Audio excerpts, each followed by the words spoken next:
السلام عليكم ورحمة الله تعالى وبركاته. كسر دوادا جولدن ميديا بودكاستي. maanta waxay ii martiyaa ustaad Cabdeeq Xasan Cawaali aynu ka wada sheekaysan doono emotional intelligence.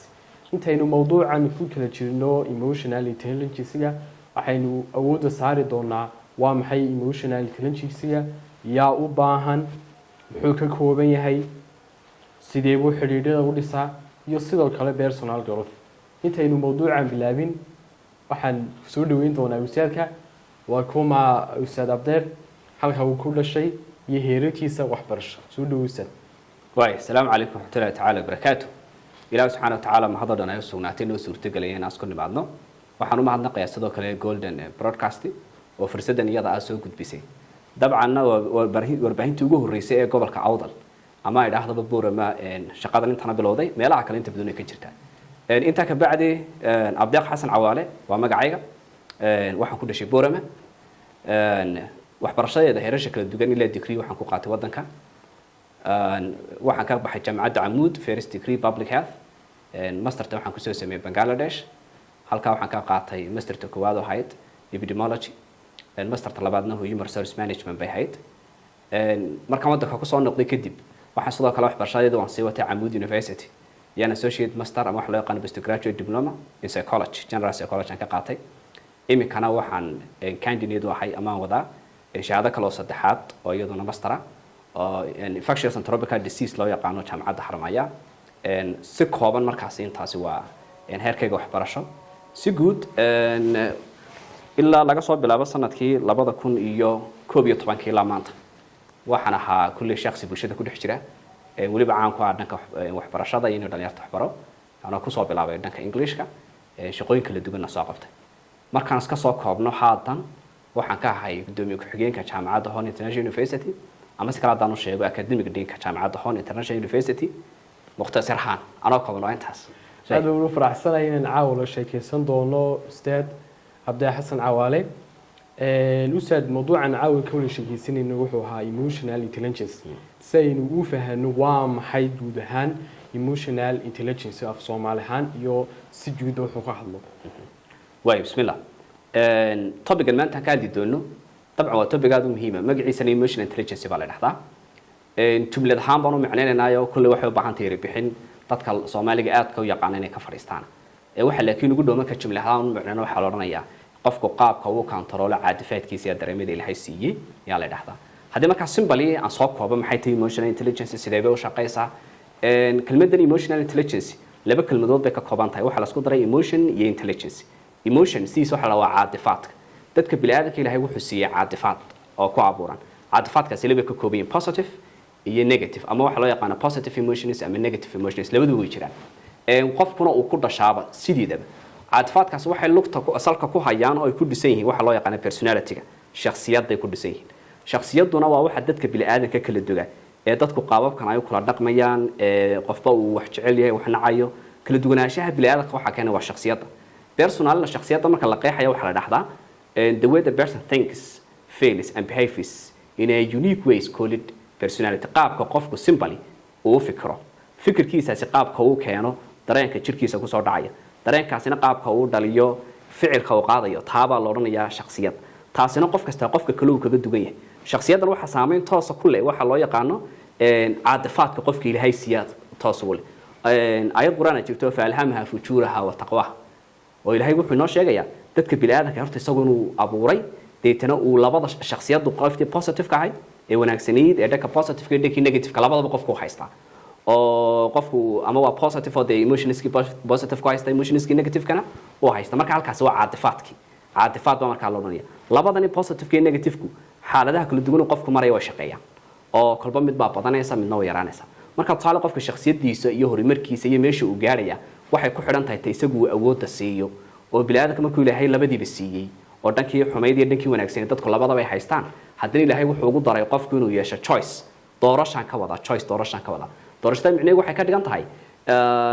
ilaahay qofka ma garbaduubin oo kumuu qasbin waxa uu sameeyo choice baa la siiyay choice-ka qofku uu qaato ayaa markaasi waxa uu taageeraya ama qaybtii wanaagsaneed ee nafta ama wuxuu taageeraya hadduu qofku xumaada qaybta xumayd ee nafta halkaas waa waxa ay ka timaado qofku markaa فألهمها فجورها وتقواها maxaa ku xiga qad aflaha min zakaha waqad khaba min dazaha qad aflaha min zakaha qofkaasi choice ku qaatay dhanka positive ka inuu naftiisa taageero qaybta positive ka caadifaadkiisa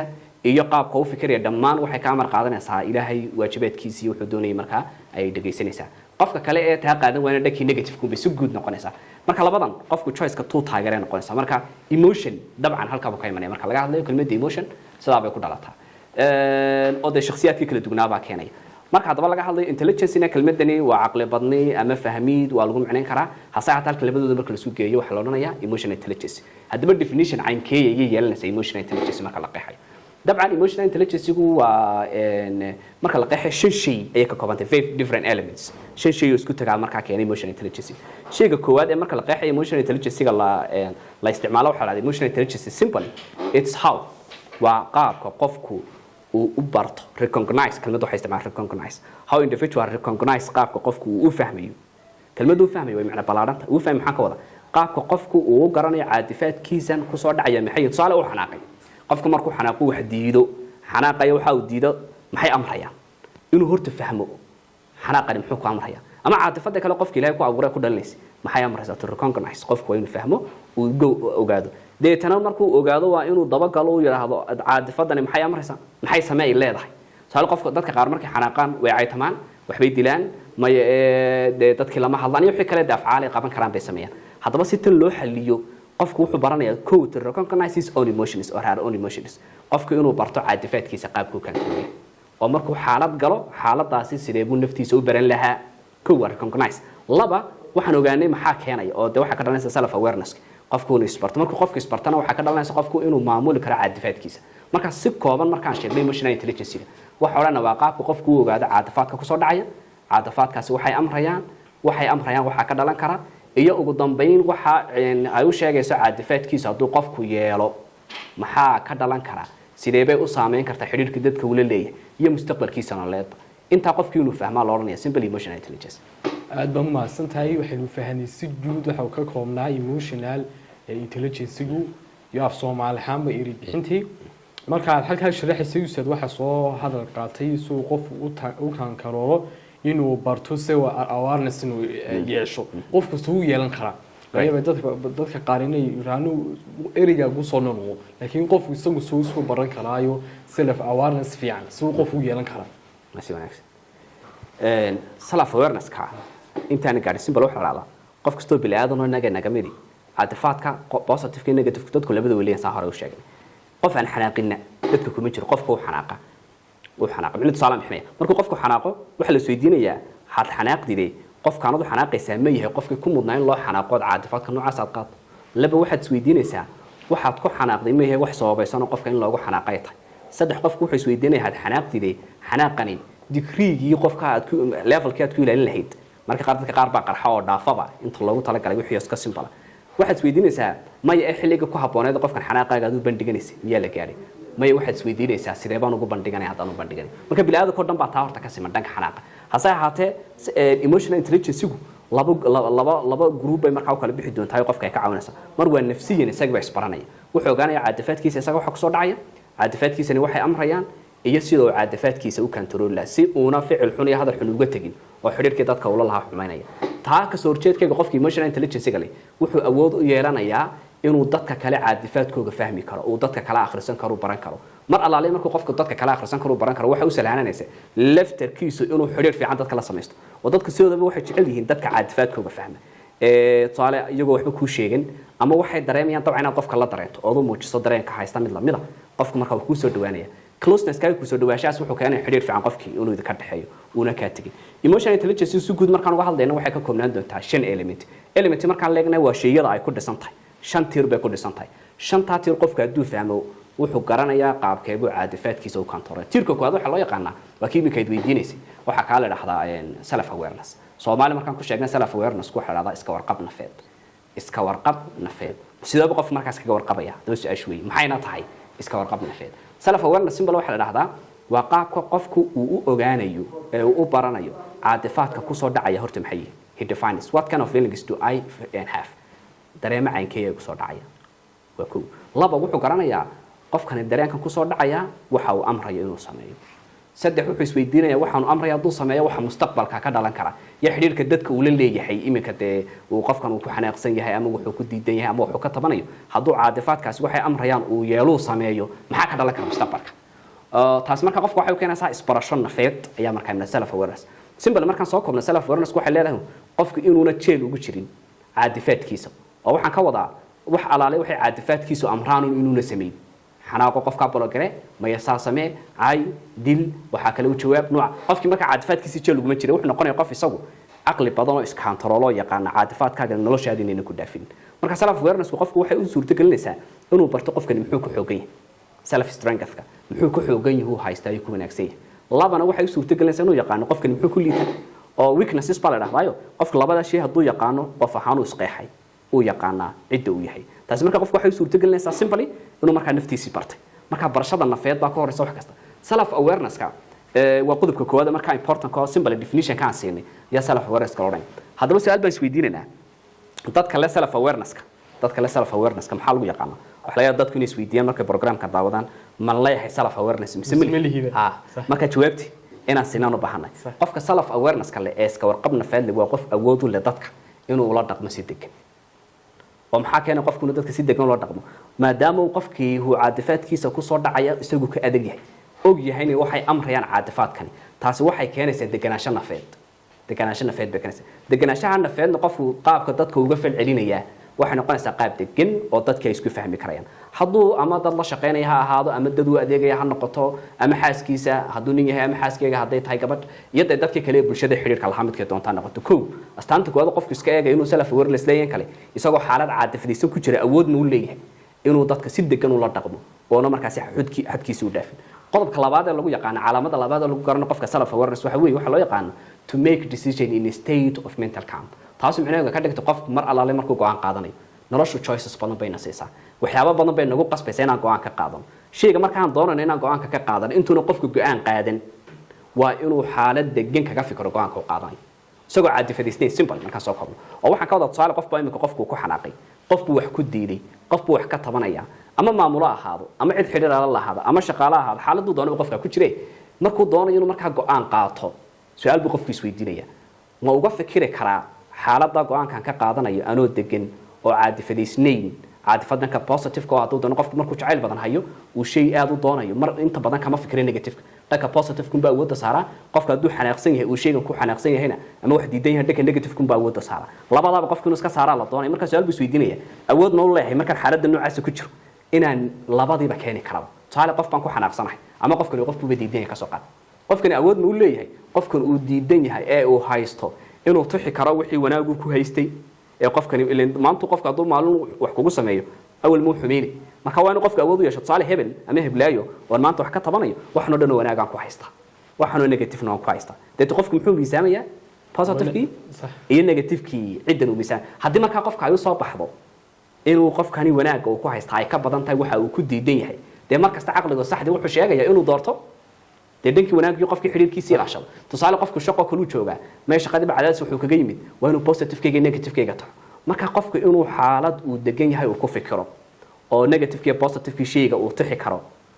ya taasi waxaa loo yaqaanaa calaamada labaad ee lagu yaqaana dad kale self awareness calaamada saddexaad ee lagu yaqaano waa dad naftooda markay qiimeynayaan si sax ah isku qiimeeya laba halkaa markaa soo galaysa tusaale markuu qofkan isqiimeynayo isma buunbuuniyo oo wuxuunan ahayn iskama dhigo u yaqaana weaknessiisa taa kasoo horjeedkeega marka uu naftiisa qiimeynayo isma liido oo dhulka isma dhigo markaa waa qadra nafsihi wuxuu garanaya levelka uu taagan yahay intuu hayo iyo inta ka dhiman waa xaaladda qodobka saddexaad ee lagu yaqaano dadka self awareness-ka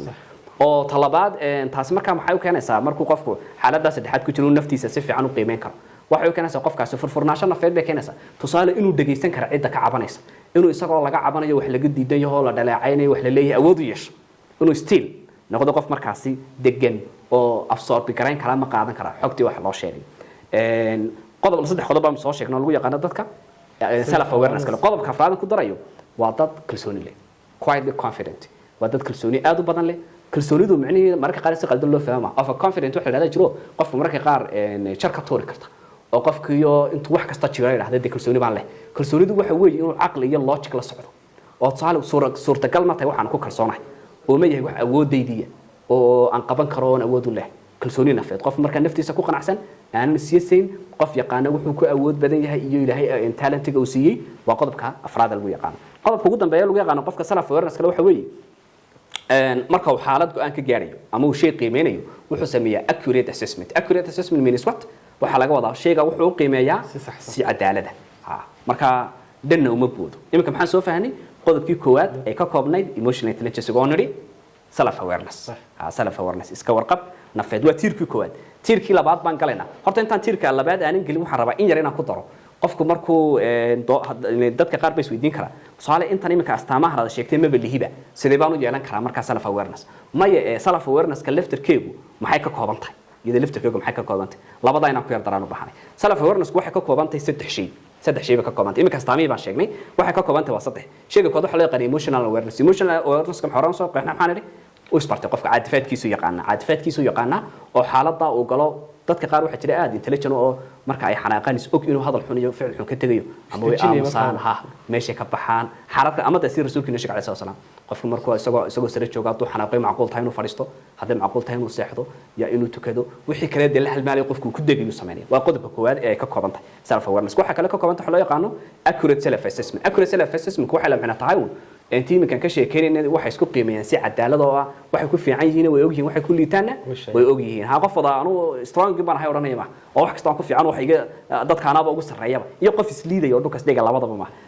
iyo qodobkii saddexaad in hore u sheegnay la ahayd self confidence oo self confidence kuna qofku laba shay buu dhaxalsiiyaa shayga koowaad ku dhaxalsiinaya waa inaad taqaano awoodaha Ilaahay ku siiyay dad badan oo waxa jira Ilaahay awooda siiyay oo hibooyin badan xambaarsan laakiin ogaansho la'aanta hibooyinka ay haystaan waxay keentay in dadka caadiga iska ahaadaan oo sida caadiga iskaga noolaada mar say taasi u dhicin hadaba qofku markuu kalsooni leeyahay muxuu garanayaa hibooyinkii Ilaahay siiyay garan doonaa iyada wuxuu qofku ka badbaadi doonaa inuu iska shakiyo ayuu ka badbaadi doonaa sideeba hadaba qofku u dhisi kara self awareness intaan uu qodobka labaad gal self awareness qofku wuxuu dhisi karaa afar shay weyn u sameeyo haddaan doonano inaan kor u qaadno self awareness keena oo iska warqabka nafeed ee haysano ma wanaajin karnaa jawaabtu waxay maxaa sameeyaa afar shay baa la naga doonay shay kood waxa loo yaqaanaa qofku inuu yeesho awood uu nafsiyan wax ku xamili karo taxamul patience si kala tamashay qofku waa inuu awood u yeesho inuu xamili karo carqaladaha nolosha kama saale qof baa qof dhaleecaynaya marka lagu dhaleecaynayo waa inaad awood u yeelato inaad markaaba kicin aad dhageysan karto may cadaadis kala nolosha kaaga imanaya cadaadiska kale waa inaad awood u leedahay inaad dhageysan karto furaashka kale waa naqaana Soomaali biyo lagu shubo uu nuuga qof marka waxa la doonayaa emotionkiisa sida uu nuugayo oo markaaba soo tufay taxamul qof leh oo adkeysanaya ka qofku waa practice miyad noo baahanta malihi waa sax laakiin imika bilow ma ka dhiganta waa baran karaysa shayga labaad ee qofku loo baahan waxa weeye qofku inuu naftiisa waqti ku qaato isagu istirsitaan waxa ka wada qofku waa inuu qalin buu qaato isagu isbarto war horta aniga maxaan ku fiicanahay maxaan ku liitaa maxaa iga qaldan tusaale dadka markaan la dhaqmayo ma ana mas'uul ka ah inuu xiriirka dadkaan la leeyahay xumaado mise iyaga mas'uul ka ah oo marar badan waxa dhacda qof isaguba mas'uul ka ah xiriirka dadka uu la leeyahay inuu isaguba xumeeyo haddana dadka eeda saaro idhaahdo dadku iyaga qaldan anu waxba ma qaldabo caadi baan waan wanaagsanahay qofkaasi wuxuu markaa garanay inuu isagu laftarkiisu isqiimeyn karo marka isqiimee oo naftaada baro isqiimee waxaad ku liidato waxaad ku fiicantay aqbal waxaad ku liidato isku day markaas inaad horumar soo qodobka labaad ee la isku dhisay qodobka saddexaad waxa loo yaqaanaa noloshaada si aad horumar u samayso markasta qoraal samee waxaan ka wadaa waxaad maanta wanaajisay qor waxaad bari heshay qor saa marka qofka ha u socdo qoraalkaasina wuxuu suurtagelinayaa inaad markaas qiimeyn karto qodobka afraad qofka self awareness-ka uu ku dhisi karo waxa loo yaqaanaa feedback from the other people dadka kale inaad taro bal qiimeeyo qof nuuceeyanahay taxamulka dadkaan la leeyahay waa nuucee qiimeeyo dadka inuu dhaho oo qofku inuu diida maaha dadka inuu ka dhageysto cidda iyagu isaga ay u haystaan waxa la dhahaa simple qof kasta markuu hadlayo ficil sameynayo maskixiyan psychologically qofkaasi shaygaasi mararka qaar shay isaga la wanaagsan ahaan buu u oranaya ama u sameynaya laakiin reaction-ka dadka kale ka imanaya ayaa shaygii xalaaleynaya oo mararka qaar oranaya fine shay fiican buu ahaa ama reaction-ka dadka kale ka imanaya ayaa shaygii ka dhigay inuu xun yahay si alaagsi qofka dadku inuu weydiiyo yiraahdo war maxay qaldan maxay saxsan laftirkeega way wanaajin kartaa markii imka qodobkii koowaad baan sheegay halka wax su'aalaad soo dhexgelisay aad ustaad ma hadsantahay waxyaalo fara badan oo bulsho ahaan lagu dhex jira sheegtay tusaale ahaan inay dadka kale ayna qiimeyn oo qofna haysatay horta wuxuu wanaag ku sameeyay ama muxuu xumaan ku sameeyay inayna badan ay isbarbar dhigin laakiin haddaba xaalad ay ku jiraan qofka laga cariisay inuu ku tusaale qaato rahaba uu halka fal uu ka sameeyo waxyaalo fara badan baynu inta aynu ka qaadan karnaa horta yaa adana waxaan is weydiinaynaa yaa u baahan emotional intelligence yaa u baahan who is need great emotional intelligence waxa u baahan qof kasta oo cidun xidhiir la sameynay mana jiro qof aanan cid xidhiir la sameynin qofka ugu yara cid xidhiir la sameeya xaafadooda xidhiir la leeyahay hooyadii iyo aabihi iyo intaaba xidhiir la leeyahay laba qofka ugu yara xidhiir sameeya qof xaas iyo ciyaal haysta ama gabadha xaas iyo nin iyo ciyaal haysata ama qofkii dawaaba ka shaqeynaya bulshada u tagay waxa laakiin ugu sii baahi badan iyadoo qof kasta u baahan yahay dadka hogaamiyayaasha ee ummadda hogaaminaya hogaamiye aanan lahayn self emotional intelligence ummad ma hogaamin karo marka cid kasta guud ahaan bulshada u baahan laakiin mar alaaliin markay mas'uuliyadda sii korodho oo qofku mas'uuliyadda hayo ta hoose ay kor uga kacdo waa mar alaaliin marka uu sii baahi badnaanayo inuu qofku barto qaabka caadifaadkiisa uu controlay marka kaasina saabay noqonaysaa halka marka hadaba aan ka baxno waxa ku daraya in hal qodob baan sheego ah marka la joogo emotional intelligence gu shantii tiiray ay ku dhisnayd hal bay isla fahnay oo aha self awareness sidoo yahay qaabku uu dhismayo astaamaha lagu yaqaan qodobkii labaad ma rabo inaan ku daro dhextaalkaaga noqsi qodobka labaad aan ku darno waxa weey tiirka labaad ku taagantay emotional intelligence wax loo yaqaan self management naftiisa maamulaha inuu naftiisa qofku xakameeyo xadiis baa jira rasuulka kaleey salaatu wasalaam uu lahaa qofka geesiga ee xoog weyn maaha qofka markay dadka is qabtaan xadiis macnihiisu ahaa ledgeda ee isagu markaa intuu tabceeyo qofka dhulka dhiga waa qofka marka uu xanaaqo maxay sameeyeen naftiisa xakameyn kara xadiis kale jira oo macnihiisu rasuulka kaleey salaatu wasalaam inoo sheegay ina nin baa yimid rasuulka oo waana weydiisanay ii dardaaray bukeed wuxuu ku rasuulku xanaaqi la taqto mar labaad hadana xanaaqi mar saddexaad hadana xanaaqi rasuulku ninka wuxuu barayay inuu awood u yeesho naftiisa inuu xakameeyo oo mar alaale markuu dad badan xanaaq iyo caadifaadkooduna control waayaan waa waxa noloshooda xumeeyay ay horumar la sameyn kari laayihiin marka qofku inuu naftiisa control karo waa qodobka labaad ee ka kooban tahay emotional intelligence emotional intelligence self awareness baa ka dhalanaya qofkii baa isbaranaya caadifaadkiisa taasi maxay qofka u level sare geynaysa oo loo yaqaano naftiisa ila waas baratay mogta inaad naftaada control karto sida halka su'aal soo geliyo inuu qofku naftiisa control ama uu qof naftiisa uu isbarto tusaale ahaan nabiga cali sallallahu alayhi wasallam xadiisa wuxuu qofku ku farayay inuu markiisa uu isdejiyo inuu salaam bulshadeena waxa ku arkaysa ma si daily life waxaynu aragnaaba salaamo qof aba islaynaya ama si kale ba u dhacaysa qof kamida ba isdejinay wuxuu garanayaa inuu naftiisa controlo bulshadu automatic waxay oranaysaa wax negative ay qofka u sheegaysa qofka wuxuu ficil uu qaadi waayay hoos inuu qof ay dareemay ama uu ka cabsoonayay bal aragtidaas in bulshada ula saari karna qofka markuu isdejiiba loo qaadanayo inuu siyaabo kale ay jiraan waxa laga yaabaa horta bulsho ahaan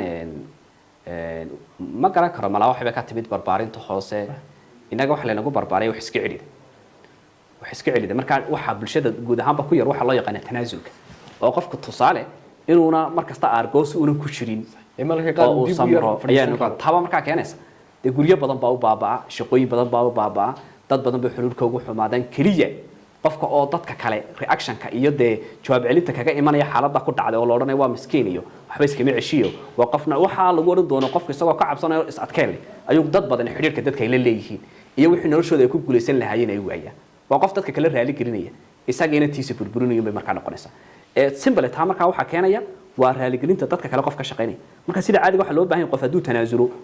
oo isagoo argoosan kara oo wanaajin kara oo iska tanaasulo ajirna uu ka helaya xiriir dad ula lahaan uu ka wanaajinaya midna hay loobin oo qofku markuu qof u tanaasulo qofka loo tanaasulay ma qalbi la qof qalbi la ma waa qof og inuu qaldanaa oo qaladkiina laga cafiyay uu ku haynaya markaas inta uu ku haynaya barika maalin buu qofkaasi kugu hagaajin doonaa dadku labay kala yihiin qof kalsooni loo maalinta u tanaasusho koranay warshadii wadi wanaajisay Allah khayra ka siiyo iyo qof ficil ahaan kugu muujisanaya laakiin afaxana awood u lahayn uu saa ku sheego oo ka fahmi doonto xiriirka hadda kadib uu kula yeeshaa inuu wanaagsanaanayo oo uu soo fiicnaanayo sida hore kaaga soo rooynayo ya laakiin marka hore ina tanaasushaa sharaf baa ku jirta marka tanaasulka si guud sharaf baa ku jirta liidasho ma marka definition-ka kale marka la siinayo waa the definition kan la heshiin laan maanta halkaan la taaganahay Soomaaliya ya taas waxaan u baahanahay qofka tanaasulaya qofka kale u tanaasulaya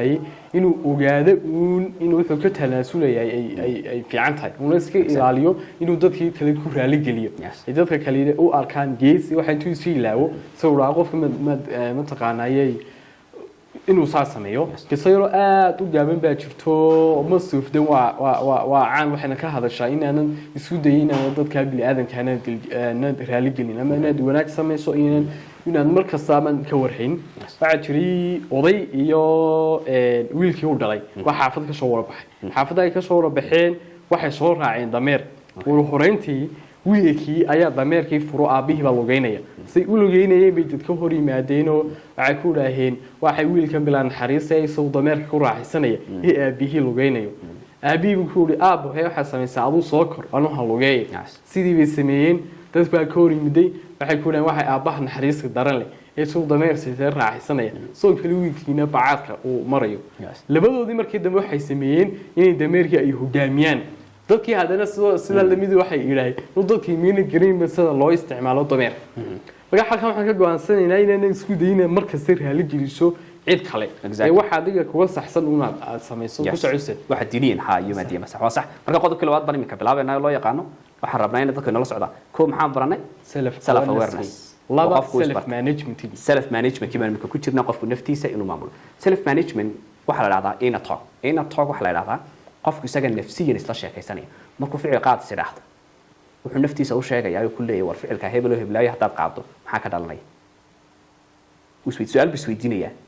oo waan iga kala soomaan qofku jeel uguma jirayo caadifaadkiisa qofka jeelka ugu jira caadifaadkiisa maxaa ka wadaa waa qof markasta waxa caadifaadkiisa ay amrayaan uu sameeyo saa ku nafisa hadda uu ogaadaa burburka noloshiisa iyo xidhiidhadiisa iyo horumarkuu sameyn lahaa ku dhaca oo caadifaadkiisa markaasi dhaafinaya dadkuna bilil insaanu ala nafsihi basira walaw alqa maadira dadku markay dadka la joogaan cudur daaray samaystaan oo waa kuwan koronaya maan qaldanayn caadi ba iska aha waxbaan igama dhinna bagaan go'aan ka qaatay laakiin qofku markuu kaliya yahay naftiisa uu la fadhiisto marar badan dadku way qirtaan qaladaadka iyagu ay sameeyeen laakiin kaligood bay naftooda u qirtaan iyagoo dadka kale aan u sheegayn way ka warwaraan dad badan baa markaa warwar joogta iskaga nool say taasi u dhicin qofku waa inuu self management yeesho naftiisa waa inuu xakameyn karo mar alaale markaas caadifadooto go'aan qaadaystara hadda dhanka negative ku emotionka negative ku loo fahmino qofku markuu xanaaqo ama wax diido ama wax tabanayo ma taala qofku markuu taalo kale ku caadifad positive ku jirto soo jacaylka qof aad ku faraxsan tahay raynta wixii kale la halmaal marka qaab waxa laga yaabaa inaan qaadano qof baan taale jecelnahay qof baan xidhiidh wanaagsan la leenahay inaguna ka fiirsan waxa qofkaasi naga dalbanaya ballan qaadyo badan sameeyna ballan qaadkana hadhow waan sameey weynaa qofka kale bal u ballan qaadna maxaan kor u qaadnay wuxuu naga filanaya Sooma filashadina hadhow ma gaari kareen taas marka xidhiidhkii labada qof ay lahaayeen bay xumanaysa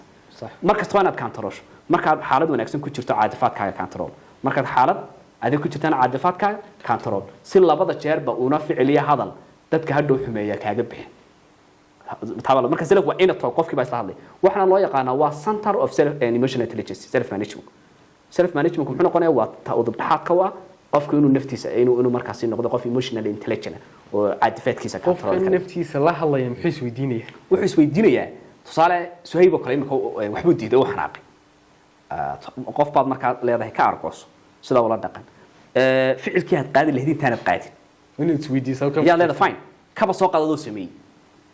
qofkii wixii aad niyadda ku haysid ku nafiisaysid ku samaysay waad cayday waad blogareysay siraad ka haysaad faafisay ma waxa laalay wixii qofka aad leedahay markaa kaga argooso sheedankuna ku boonboonaya samaysay marka su'aal baad isweydiinaysaa haddaad samayso hadda maxaa ka dhalay suppose inaad samayso ka soo qaad hadda maxaa ka dhalay xiriirka qofka aad la leedahay sidii awal miyuu ahaan doona ma qofkan aad ku tacadiday hadda maxaa ka soo noqon karaya sarkiis adiga ya shakhsiyan dambigaad samayso maxaa kaaga soo noqon karaya qofka markaa isagu isla sheekaysanay intuuna ficil qaadin buu si saadaalinaya ficilka uu qaadi karo waxa ka dhalan kara hadduu markaa arko waxa ka dhalanaya inuu wax qaldan yahay muxuu qofku naftiisa ku qasbaya inuu ficilka iyo hadalkaasi xumeynaya xiriirka dadka kale uu la leeyahay uuna sameeyay qaadi bay markaa taasi keenaysaa marka waa qof yaqaan how to control his emotional impulses fariimaha caadifaadka naftiisa ku soo dhacaysa ayuu markaasi xakameyn karaya qofku haynaya marka self control ku jirnaa self control waxay ka kooban tahay shan shay qofku markuu doonayo self control inuu fahmo shanta shay bay ka kooban tahay fahmo shayga koowaad waxa loo yaqaanaa saan horeba u sheegnay xakameyn nafeed self control shayga labaad waxa loo yaqaanaa trustworthiness waa qof run sheega waxa laga wadaa qofka run sheegaya ficilkiisa hadalkiisa ballantiisa iyo shay kasta oo xiriir oo ummadda uu leeyahay run sheegay run sheega ugu weynina qofku waa inuu ilaahay kalinimadiisa qaro waxa ugu weyn waa inuu qofka kalinimada ilaahay qaro marka walidi jaa bisidqi wa sadaqa biha ayat quraanka moogta ilaahay allah subhanahu wa ta'ala qofkii markaasi la yimid dadkii qofkii la yimaada runta sheega runta ilaahay ka timidna aqbale ee saa ku qaata waa dadkii inta badan guuleystay ee gaadhay guusha moogta marka qofku inuu run sheeg noqdo oo koow xaq ilaahay qaro wixii ka dambaysta dadka tacaamulaadku la leeyahayna oo run sheegi sida laftirkeeda kood waa trustworthiness self control bu qofkaasi leeyahay fine waxaan ku jirnay shantii qodob ee ka koobnayd self management saddex baan soo sheegnay ka afraad waxaan idhi adaptability waa la qabatmid waxaan sheegnay dad badan oo dhalinyarta u badnaato adeegyada nolosha ay soo wajahayaan marar badan ma yaqaanaan qaabka ay ula qabatamayaan kelmaddan la qabatim adaptability simply laba shay baa markaa soo koobaya kow qofku markuu hawl ay soo wajahdo hawshaas soo wajahday laba mid buu yeelaya waa in hadduu xallin karo oo awoodeedii leeyahay dhibaatadaasi waxa soo wajahay xalli haddii kale oo tusaale dhibaatadu ay tahayba sida isagu uu turjumanayana waa inuu saxo uu fikirkiisa oo shayga la qabsado ilaa xaalad uu kaga baxo gaarayo marka waa inuu qofku cadaadis nafeed ayna ku keenin oo stress iyo depression iyo hadhow ku noqdo ugu dambeyn qofkii khalkhaliya marka maxaa loo baahan qofku inuu awood u yeesho xaaladaha kala duwan nolosha soo marayo inuu la qabatami karo self controlka innovation ba ku jirta self managementka oo innovation waxa loo yaqaan qofku inuu awood u leeyahay inuu xalal ikhtiraaci karo صالح دبعتنا هي ستاب الباب كان هدوم عقول نقول حاجة كلا جرع بل حاجة كلا سكوتي قف كوينو كلبه ميل كتشيال كيو نو تشوجا ما مركي مكسب محنو فهني وحكي كوابن تاي سيلف مانجمنت هذا بس سؤال بمشي من السيدبان ودك ستار سيلف مانجمنت كي سيدبان نفتي دانو كنترول تابر حبنا كتشوابن ليه شيء بقف كلا قطوني ليه داش يعطوا بركة سكرية أو كل عشان قف كل أود يلين دونه إنه كنترول نفتي سوي أود كل كذا حوي إنه قف مركز سماية كيميكا كشكلنا استشكايس النفط استشكايس النفط وقف وينه إينا دايلوجز وينه نفتي سلا شكايسته أو أنتوا الفعل قاعدين هذا الكتجين اسوي ديو فعل كان هذا كان سمينا محاكا على كلام إينا توقع ولا نمبر 1 قف إنه أنتوا الفعل هذا القاعدين وحي قيمة يون نفسيا ومركا كفكر وحا كذا لكرا وحنو قانك ككاري لابا قف وينه سكف وينه وحلا يقنا distorted thinking وينه قف بدك النيجاتيف كون كفكر بلاد ku xis kaga dabeecadaysan ka fikriga negative marka qofka maxaa la doonay inuu markasta dhanka positive ka naftiisa soo leexiyo oo fikrada khalkhalanaya tusaale qofkani aad baxaasid buu kugu yahay iska celi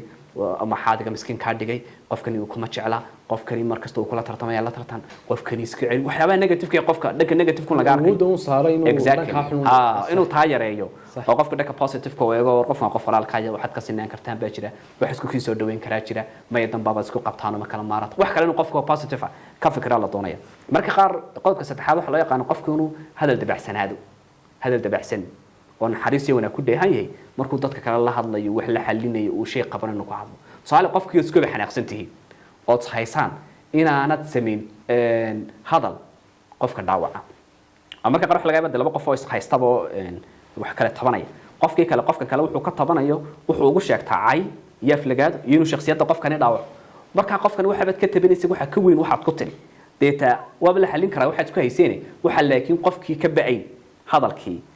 iyo samcad dilkii aad ku sameeysaa ka bacay oo hadii xitaa dhow la isku kun soo jiijiido oo xidhiidhkii dib u bilaabmaba wali maxaa meeshii oolaya qofka qalbigiisa waxa ku jiraya hadaladii xuma marka qofku waxa la rabaa inuu kala saaro shakhsiga iyo qaladka shakhsiga qofku waa qofkii halka inoo dhig laakiin qaladkan waxaad ka tabanaysaa la doonayo inaad faahfaahisato aad sheegto sida adigu aad qalad ugu aragto laakiin qofka shakhsiyadiisa iyo xaafadu ka soo jeediy iyo samcadiisa iyo waxa inaad taabato qofka kala wacaayo lama doonayo dadkuna waxay u badan yihiin qofka inay ku nafisaano qofka ay shakhsiyadiisa isku daraan qaladka labadaba isla tuuraan taasina problem weyn bay keentaa qofka dhaawac weyn bay ku sii keentaa qodobka afraad ee laga doonayo qofku markuu doonayo inuu dhisto self management wax loo yaqaan waa qofka inuu tamartiisa iyo awoodiisa gasho inuu naftiisa dhiso oo taala qofku inuu qalbo hore maro oo wax barto oo socda waxay u keentaa xaaladii shil uu taagnaa inuu kor uga kaco deetan uu noqdo qofkii shaleexa qofka fiican qodobka shanaad waa inuu qofku naftiisa waqti la qaato oo isla fadhiisto isagu sheekaysto dadku inta badan meel hadduu qofku fadhiisto markaa qofku telefoon garaaco war hebelow ii soo dhaqso ama ma yada telefoonkiisu soo qaadanayaayo Facebook iyo wixii kale qofku inuu waqti yar naftiisa la qaato la doonaya iyo qodobka lixaad oo ah wax la qoyn behavioral rehearsal waa qofku inuu markasta tijaabiyo dhaqan wanaagsan isku day saali bal metelba sidoo uu metelayo ugu dambeyn waxa uu noqonaya uu metelaya awal uu caraf laakiin maanta uu control caadadiisa wuxuu isku dayaya qof xanaaqin inuu yahuus ka uu feegareynaya inta markuu galin isku dayo dhaqan caadi ah noqonaysa marka dambana de shakhsiyadda ay sagaaba yeelanaya audio jungle